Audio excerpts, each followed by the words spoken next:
if you look at the history of Cape Nettic, it's got a really interesting history. It was 18 holes built by Donald Ross in 1920, opened in 1920. Original Ross golf course. What happened was the ownership during the war in 1941 abandoned 9 of the holes. From that point on, it became a 9-hole golf course. The owners in about 96, 97 decided that they wanted to bring back 18 holes.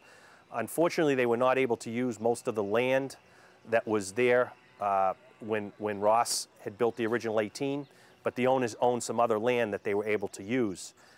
They hired Brian Silva, who was Golf World's 1999 Architect of the Year. And interestingly enough, we opened this in May of 1999. So we really were fortunate to have Brian on board. He did the redesign. He added 9 holes. And what he was able to do was maintain the integrity of what Ross created.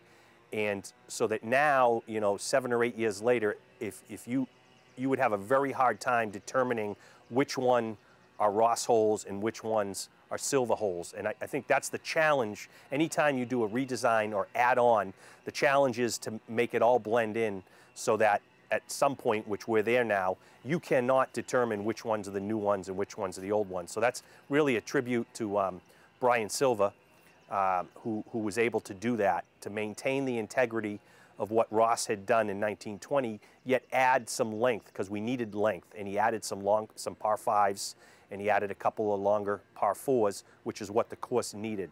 So, and also it's a tribute to Bob Duran, who's been our superintendent for the past 6 years, who really, this golf course, you will not play a better conditioned golf course certainly in the state of Maine or in New England for that matter.